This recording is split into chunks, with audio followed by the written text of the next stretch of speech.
जय भीम, नमो बुद्धाय साथियों। मैं बिंद्राज राव वेलकम क्रिएटो में आप सभी दर्शकों का स्वागत है साथियों। तो आज मैं फिर से हाजिर हूं आप लोग के सामने एक श्लोक को लेके। तुलसी रामचरितमानस का जो चौपाई है, तुलसीदास जी के द्वारा लिखा गया ये चौपाई। ऐसे तो हिंदू धर्म के सारे सदग्रंथों में, जैसे वो गीता हो, उपनिषद हो, तुलसी रामचरितमानस हो, वाल्मीकि रामायण हो, या वो मनुस्मृति हो, जिसमें वर्ण व्यवस्था आधारित जातियां बनाई गई, उसमें वर्ण व्यवस्था के आधार पे ब्राह्मण, क्षत्रिय, वैश्य और शूद्र बनाया गया, जो चौथे पैदान पे आते हैं, जिनको ये हिंदू धर्म के तथाकथित ठेकेदार जो होते हैं, मनुवादी सामंती विचार के लोग, जो इस चौथे कैटेगरी को, यानी एक बहुत बड़े बाहुल्य वर्ग को ये लोग नीच बताते हैं, शूद्र बताते हैं, अछूत बताते हैं। आज इसी संदर्भ में इन ग्रंथों के जो चौपाइयां हैं, श्लोक हैं, उस पे मैं चर्चा करूंगा। आखिर ऐसा क्या जरूरत पड़ा तुलसीदास जी को इतना घटिया किस्म की चौपाई लिखने का? हिंदू धर्म में कहे जाने वाले चौथे वर्ण के शूद्र जो होते हैं, क्या ये इंसान नहीं थे? इनके बारे में इतना गंदा घिनौना विचार रखने वाला तुलसीदास जी को समझ में नहीं आया कि ये भी एक हिंदू धर्म के आधार से, हिंदू धर्म के सदग्रंथ के द्वारा ये लोग भी सनातनी हैं। आखिर इनको नीचा दिखाने का मकसद क्या रहा होगा? इनके पीछे किसकी साजिश रही होगी? आज इसी सब मुद्दे पे मैं चर्चा करूंगा। तो साथियों, आप लोग अगर मेरे चैनल पे नए हो तो चैनल को सब्सक्राइब कर लीजिएगा, बेल आइकन का घंटा दबाना मत भूलिएगा, लाइक शेयर कमेंट तो कर ही दीजिएगा, क्योंकि वीडियो आज की बहुत ही इंटरेस्टिंग होने वाली है और आप लोग को पता चल जाएगा कि आखिर तुलसीदास ने ऐसी चौपाई का रचना क्यों की। इस चौपाई का विश्लेषण करने के लिए हमारे साथ हैं क्रांतिकारी कहे जाने वाले साहेब रामाशंकर दास जी, दूसरे हैं संत हमारे साहेब ईश्वर प्रसाद जी, तीसरे एक विश्लेषण करता है हमारे बहुत जाने माने चर्चित व्यक्ति हैं, जो आजमगढ़ डिस्ट्रिक्ट से बिलोंग करते हैं, प्रोफेसर लक्ष्मण यादव जी। हम इन चारों लोगों से इस चौपाई का विश्लेषण करवाएंगे, क्या सही है क्या गलत है, आखिर ऐसी चौपाई लिखने का मतलब क्या है, इसके पीछे रीजन क्या है। आखिर अगर ये चौथा वर्ग इनके शास्त्रों के अनुसार हिंदू नहीं है तो फिर तो कोई बात नहीं। अगर इसको हिंदू मानता है इनका शास्त्र और ये मनुवादी विचारधारा के लोग, ब्राह्मणवादी सोच वाले, तो फिर ऐसा घिनौना शब्द प्रयोग क्यों किया तुलसीदास ने? आप लोग भी सोचते होंगे वो चौपाई कौन सी है। एक मेरी बहन किताब खोल के, वो रामचरितमानस खोल के पढ़ रही है, चौपाई है, जे बरना धन तेली कुम्हारा असुपच किरात कोल कलवारा, नारी मुए गृह संपत नासी, मूड मुड़ाए हो ही सन्यासी। इसका विश्लेषण पहले हम अपने संतों के द्वारा, अपने प्रोफेसर के द्वारा सुनेंगे, इसके बाद हम आगे चर्चा आप लोग से करेंगे।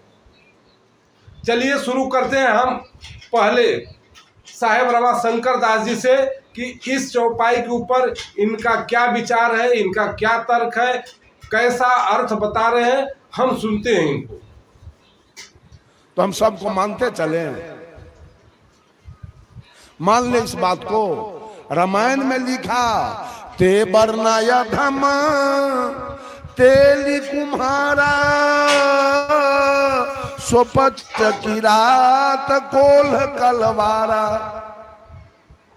नारी मुए गृह संपत्ति नासी, माथ मुराए भय सन्यासी।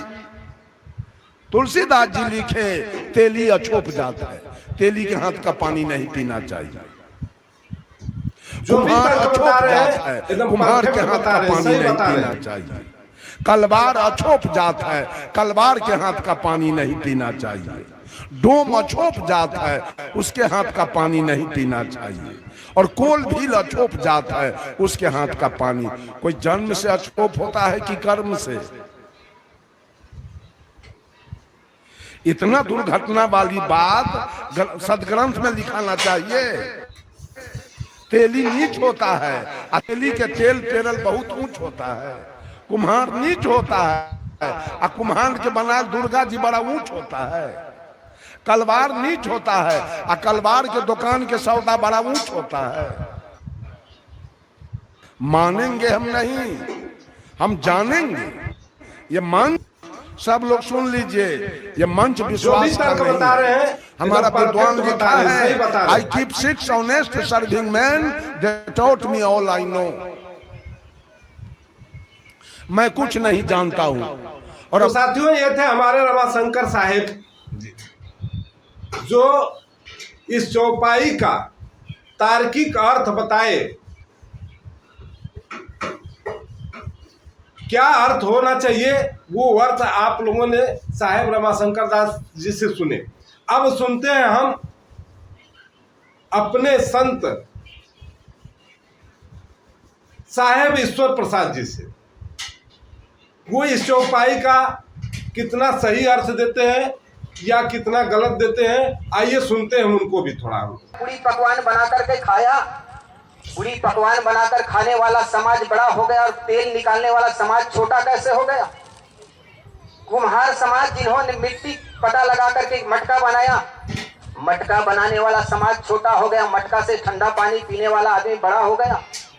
एक कोई समाज जिन्होंने कपड़ा बुना, कपड़े बनाने वाला छोटा हो गया और धमतरी के चौराहे पर कपड़ा पहनकर चमकने वाला बड़ा कैसा हो गया? जरा सोचो।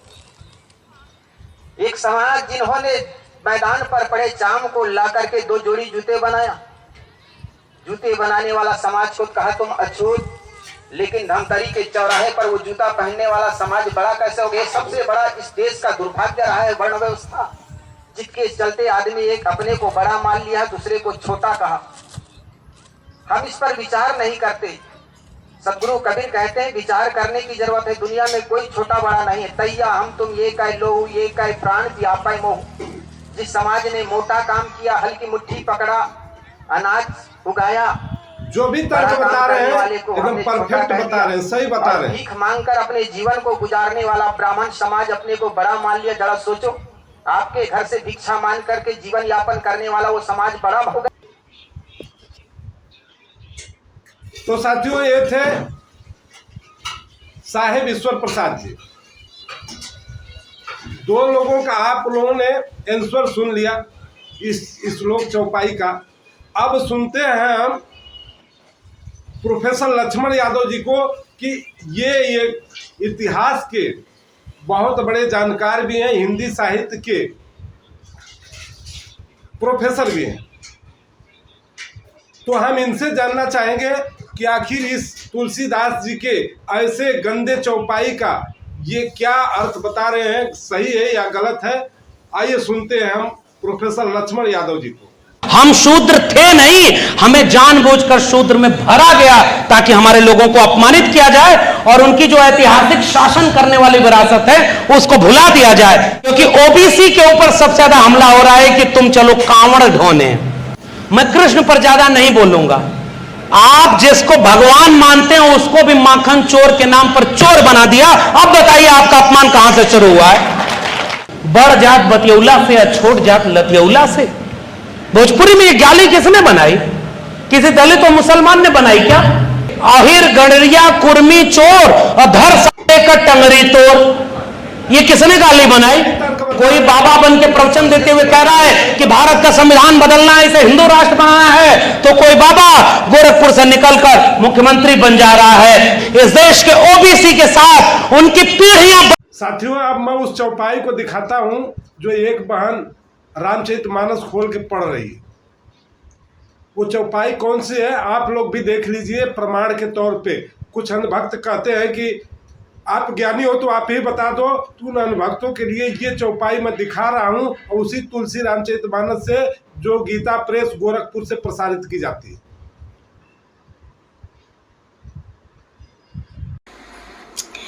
जे बरनाधम तेल कुम्हारा, स्वपच किरात कोल कलवारा, नार मोय ग्रह संपत्ति नासी, मूड मुड़ाए हों ही सन्यासी। तेली, कुम्हार, चांडाल, भील, कोल और कलवार आदि जो वर्ण में नीचे हैं, आते हैं उसी चौपाई के तहत ये भी शूद्र कैटेगरी में।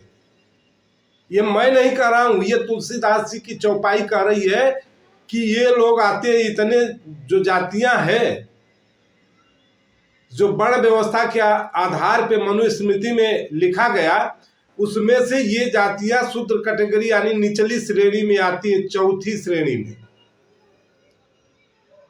तो इन लोगों के तर्क से आप लोग कितना सहमत है असहमत है कृपया कमेंट बॉक्स में बताइएगा साथियों। लेकिन मेरा कहना है, मेरा मानना है, क्या ये चौपाई लिखने का इन लोगों का क्या उद्देश्य रहा होगा, और क्यों, किस परिस्थिति में लिखे होंगे ये लोग, और क्यों ऐसा अपने ही हिंदू धर्म के कुछ लोगों को नीचा दिखा रहे हैं।